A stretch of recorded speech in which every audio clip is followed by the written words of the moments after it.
Alright guys, so after my successful bass trips I've had over the weekend, I've had quite a few messages on Instagram from people kind of asking how I'm fishing from what I'm doing. So I thought I'd make a quick video, just an Instagram story, just kind of running through what's what. This time of year the bass are pretty deep, you know, they're actively hunting along the seabed. So this is what we're going for. This is what I call my critter boxes. These are sub 100mm soft plastics. Generally this time of year, the fish are fairly dialed in, I've found, to the smaller stuff. Work slowly along the bottom. So this is a classic one for the last few years. Everybody will know them, the Mega Bass Sleeper Crawls. Phenomenal bass lures, working them really slowly. They aren't the cheapest, so you can bend over lures. A lot of the stuff here is your perch fishing gear that you can transfer across. Like here, it's quite extreme impact fat.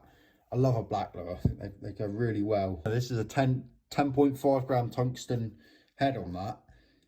You could drag that in a bit of current quite nicely. I'm not afraid to go 10 gram on the jig heads.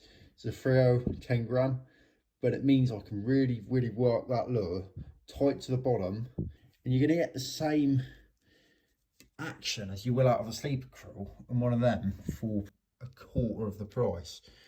The other ones I really like for fishing weedy, snaggy ground is a cheb, like a bulb tail, something like this.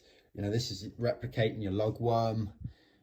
Fishing these over lug beds seems to do really well. Got a lot of small mullet in the systems this time of year, so you spindle worms.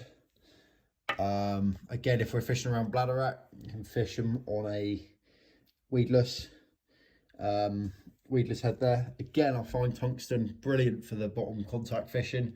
Something that a lot of the perch guys use, but not really see it too often saltwater fishing.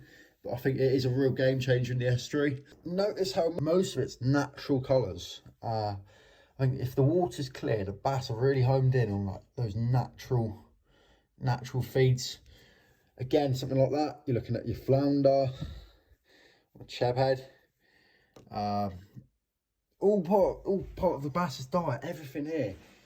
It makes sense that the fish are going to be nose down, looking, scavenging through the silt, filtering out what's what. And if you can present something slowly with a bit of movement, I've found, you can often piss them off enough to take. So this is kind of what I'm going for. I hope that helps a little bit, guys. I mean, I'm no point going for absolutely everything, because once you've got a few gists of what works, you don't need to. But yeah, definitely focus on your crabs, your rockling, your gobies, dark sleepers. Definitely don't neglect the jig heads. Small 3-4 inch soft plastics, big paddle tails on the back, heavy jig heads. It feels a bit criminal casting that into 4 foot of water, but trust me, when there's a bit of tide, that's what you want to be on. Skirted jig heads as well. This is something I'm going to try a bit more of in the future. I should think, again, it's giving off a lot of movement, isn't it? Work that slowly, and that's gonna intrigue the bass enough. So yeah, that's it really, guys. I hope that kind of clears a few things up, and good luck if you're going out. You've still got a few weeks of it yet.